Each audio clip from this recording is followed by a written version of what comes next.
So when it comes to set, it will not allow duplicate data. It is very particular that I want only unique data. So what a set does? What is a list? So you know, list is nothing but similar to your array, but it will accept heterogeneous data. So it will accept heterogeneous data. And the second thing is there is no predefined size for your array list or a linked list. You can expand your list as you wanted in your runtime as well. So you don't need to tell that I have my array list only with 5. You can still create it with 5, but if you have more than 5 data set, it is like welcoming you to add more data also, where it can accept the data structure in behind, so that it can work for you on your runtime process as well. So that is the main reason we are going for this. And this supports your generics, and that is why it is said to be type safety. And now coming to set, what does the set does? It is also similar to your list. The only thing the set does is it will avoid you the duplicate data and provide you only unique data. So what kind of operations you can do on a set? Maybe in your school days, you could have learned about the intersection, differences, find the set. You have found the differences between like A union B, A intersection B. So have you heard these things in your school age, or maybe if you're a database person, you have learned that also.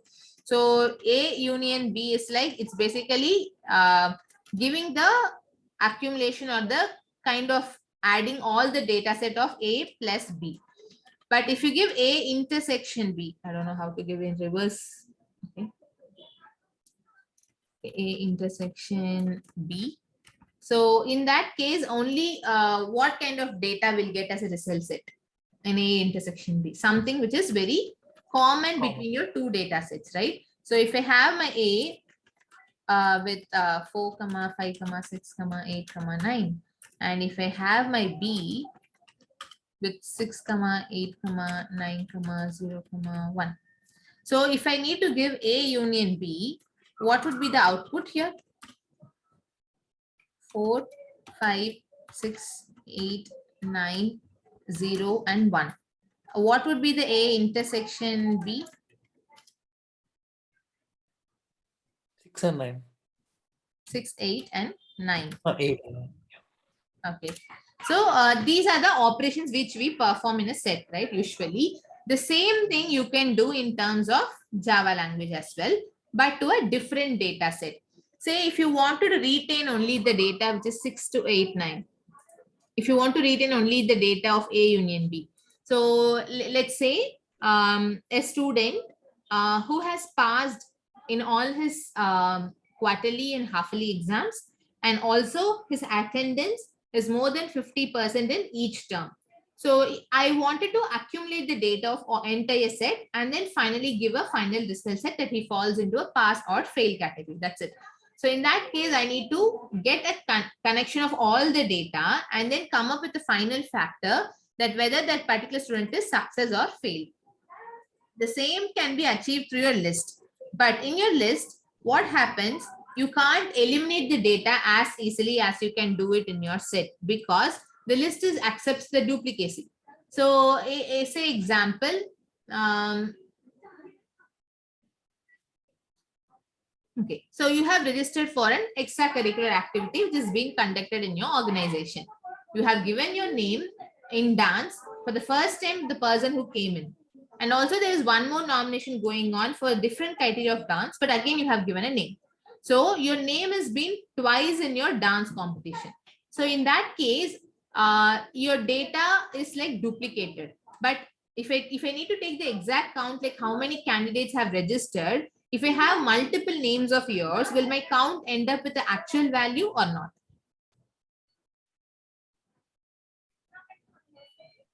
No, it will have different value. Have a different count. So to avoid such kind of discrepancies, we go with set. So where we can get the exact value. But if you're not worried about this kind of duplications in our piece of code, then we can go with the list.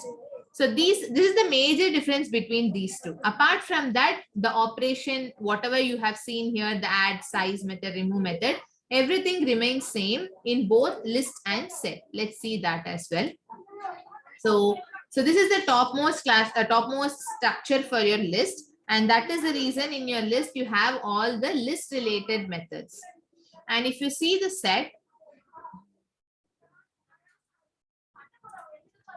so in your set, you have the similar methods, but the only thing is this set will be implemented to your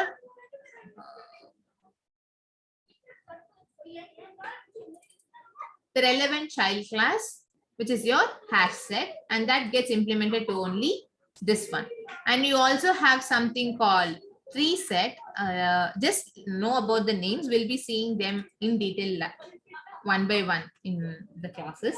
So this is again one more set, and there you can see this is extending an abstract set, but you can't find the set interface here.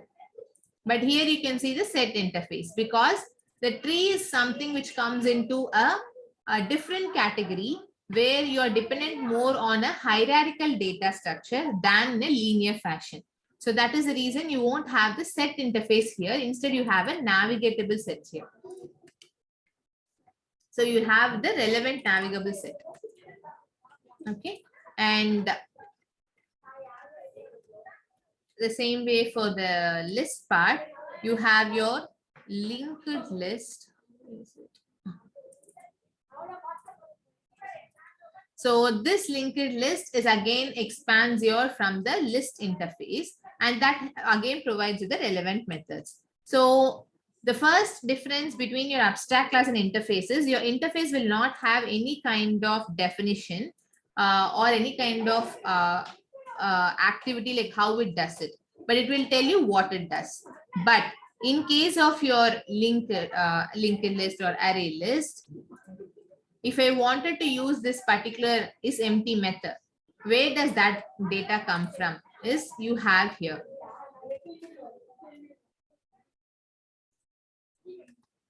So here you have all your data logic, unless if it's a add method, you have a method which can add the size and then the relevant element. If you go for the relevant is empty method or size method,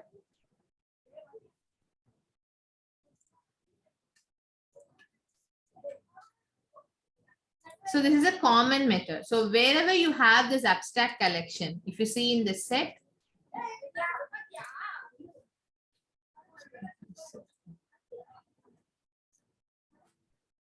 so if you see in the hash set, you have again something called abstract set, and that is internally going with the parent class abstract collection that has the method again is empty. So the methods or the operation which you perform on list and set remains same. Only it varies based on the data set which you're going to work on. If you're going to work on duplicate data, you go with list. If you're going to work on a unique data set, then you have to go with the set. Apart from that, all the operations remain same for both list and set. So let me just go to this class. And how can I create my list object? So there is again two ways. You can either go with type reference or the usual way you create for your child class. So list is my interface, and that has the array list and linked list as the child. So I can just create an array list. So this is the generic. So it's a very type safety. So if you see here, it is expecting the E. E is nothing but the element of which data type you're going to create a list. If you're going to create integer, you have to say it as integer. And then create array list equal to normal way, new array list. Okay. And here, before Java 7 had come into picture, what we were doing is we were actually creating this particular typecast over here as well. But after Java 7, they have improved the type safety syntaxes, and we need to just give it in the initial place where we create the reference and not in the place where we create the object. So it just accepts an angle bracket. So all your generics will be created within the angle bracket. So if you wanted to use a generic anywhere, you have to use this angle brackets. And now my array list is object is created. Now if I check my size, if I want to check my size, I have something called al.size. I can go and check it.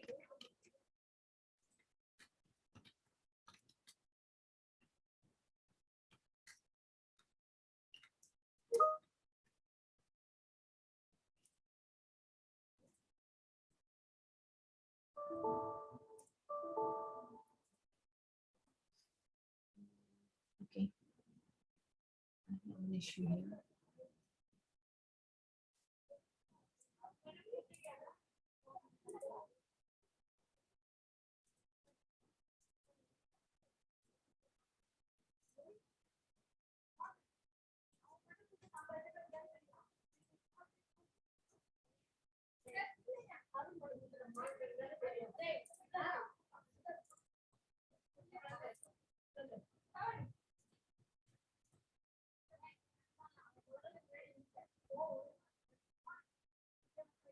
Okay. So right now this particular array list has nothing and I have got only this. So how can I add a value to my list? So if I want to add anything to my list, I have a method called add. And if you see, this is a overloaded method. You can either directly give the value, or if you want to have the value inserted in specific position, you can go with this index. So right now, let me just give, since I don't have any elements in my array list, I'm just going by random value.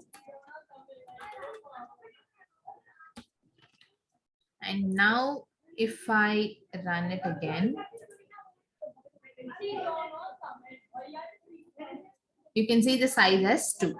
And if I display my size, if I just print the object,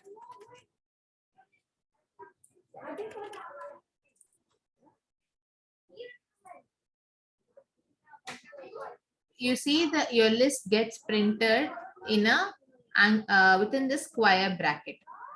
Okay, so all your list elements will be structured within a square bracket and it will be printed over there. And if you want to retrieve the first element, right, how can I retrieve it? So AL, there's some method called get. And here, if you want to retrieve based on the index, you can just give AL of 0. And my first element is 90. So I need to get that printed. So this is the retrieval part and this is the creation part. Okay, if suppose I don't want 8989 here, I wanted to have one more value on my second index. So in that case, I can go and say AL dot set in the index 1, I want an element of 789. And now if I print my AL,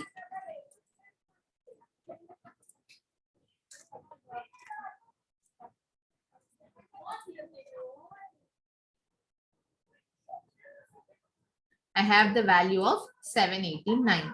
So basically to get is to retrieve, set is to update your data in the specific position, and to add any kind of values to your list, you can go ahead. Say example, if I want to add based on indexes. So I can go here and say my index 2 should have an element of 34. Now if I run this, I have this particular data structure. So all my list is here. So now if I want to iterate my data and get the data set. So don't worry about iteration. You can still do that in your for loop also. So let's learn about doing that in for loop. So usually how we do, we just create a starting index and then we check our index based on AL dot, and we have the size method here to get the size, and we increment that I value, and I'm just gonna print each element. So this is AL, and to retrieve each element, we have a method get. Whereas in array, how do? You just give AL square bracket and then the IR. Instead of that, here we'll be giving AL of get I. So the same thing, let me print it again.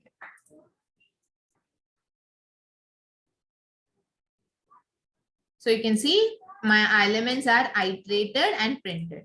So now this is a usual for loop. We have something called for each. So what does that do? Is the syntax of for each is again similar to your for. Only thing is you don't have your initialized value or an increment value. You just have a colon separated by your list and where you wanted to retrieve it.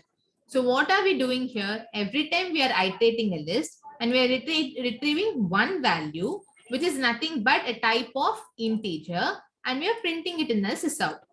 we are going to do the same thing. So right now, which I'm going to iterate, it is AL. Has the list. So I'm going to iterate this list, which has to be on your right side. Whatever you're going to iterate has to be on your right side. And what you're going to retrieve on each iteration, one element you're going to retrieve. And what type of that element? It is integer. So you have to create a reference of that particular type. And now in sysout, I'm going to print that I. Okay. And run as Java application. So if you see, this time I didn't use this get of I itself.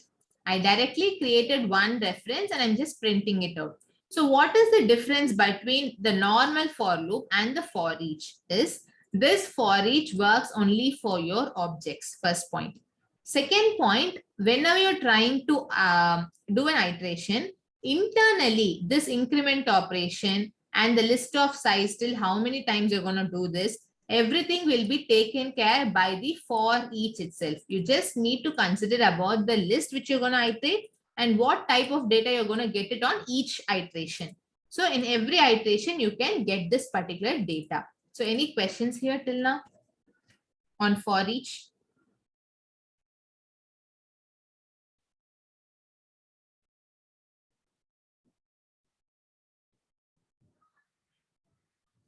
Are we good or we have any questions?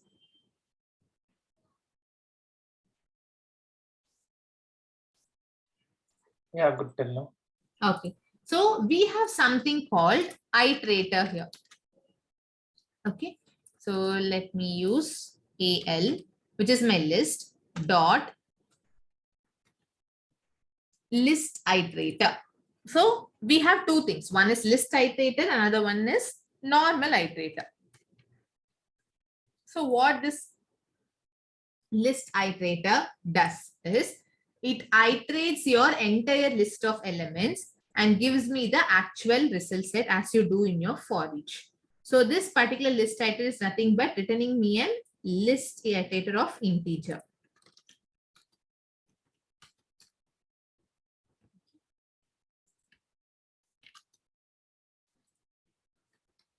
So now LL dot, and here there are multiple things. If you see, there's next, there is has next, there is has previous. So what I'm going to do is every time after I'm doing this, I'm going to do a check while my LL has next element. Only if it has next element, I'm going to go and get my next element and get the integer I value and print my I value.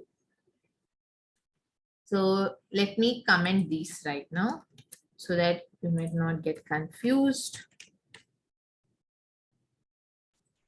One more sysout for iterator. So why are we doing this as has next? Why can't we just use this for each? So the difference between the iterator and the for each is the for each will continuously go into your list and then iterate everything and then just print your data. So it can't do any specific operation in your list. Whereas in your iterator, if you wanted to do some kind of tweak, like right now my list is 90, 899, and 34, right?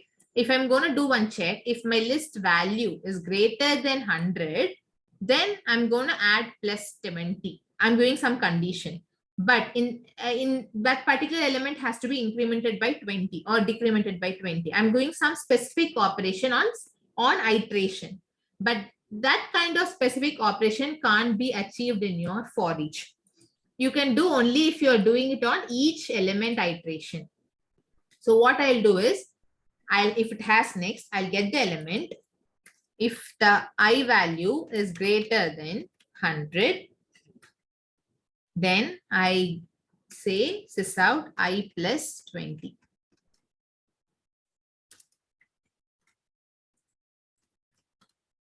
Okay, so now let me run this program.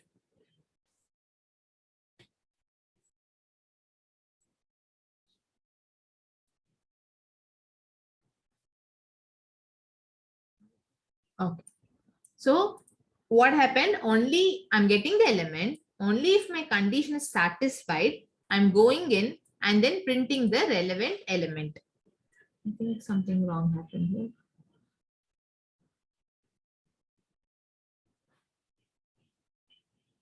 The order it gets printed is changed. Have 789 this. So greater than 100 is this. 789 plus 20. Yeah, this is the only one got printed. Okay. So you have any questions here?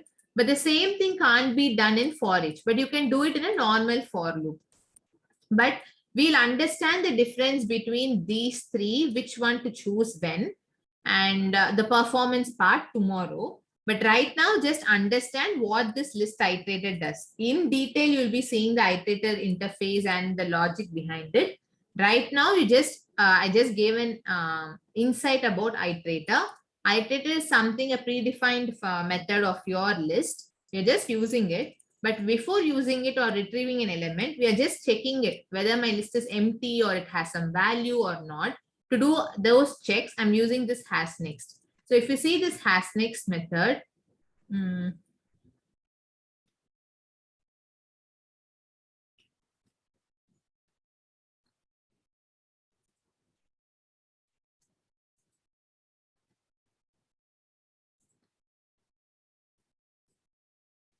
so if you see here, as previous, as next, please come.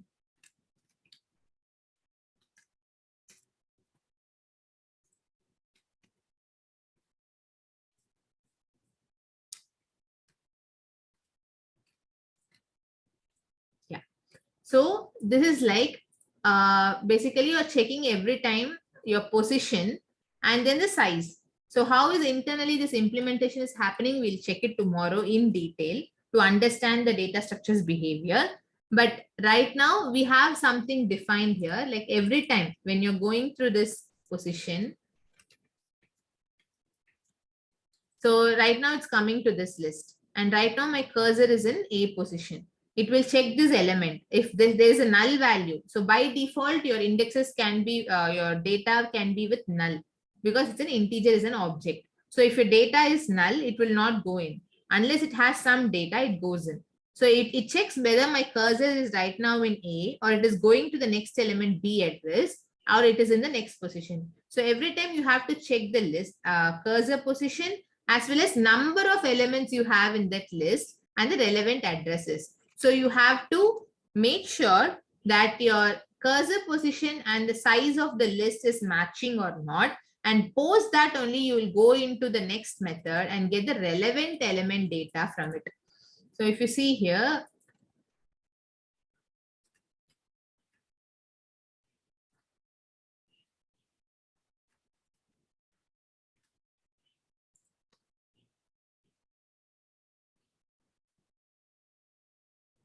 okay, I don't want to get much right now here because it gets confused.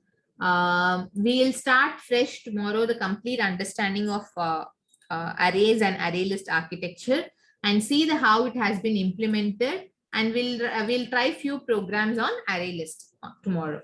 So till now, if you're pretty clear on the what are the operations the array list gives us, like how can we add or how can we retrieve the data or how can we iterate the data, and what is for each is all about, and what are the different types of data structures we have seen, and what are the categories we need to consider when we are going to do any kind of usage of data structures in our program. Till now, any questions? We'll see completely the internal implementation as well as how we're going to use that, because there might be a place where you have to improvise your data structure in some places. So you need to know the internal architecture of how the array list and the linked list works. If not, it would be a tough.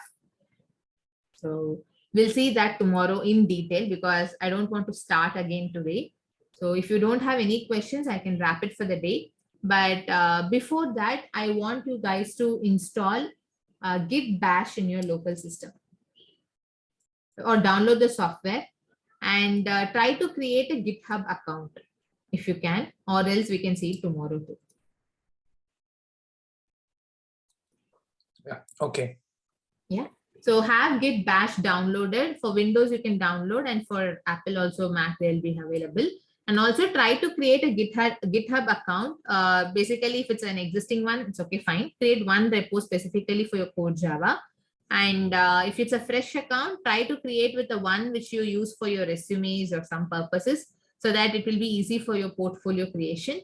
And get it created, GitHub account. And you don't need to have anything, just log into the github.com and then create an account. And from tomorrow, we'll be daily uploading the programs in your GitHub. I'll be checking out in your repositories. Either I can fork it or you can fork it from mine. So same way we'll be working together. Yeah, that's it. Yeah, so most probably these classes would be interesting because you will be working more.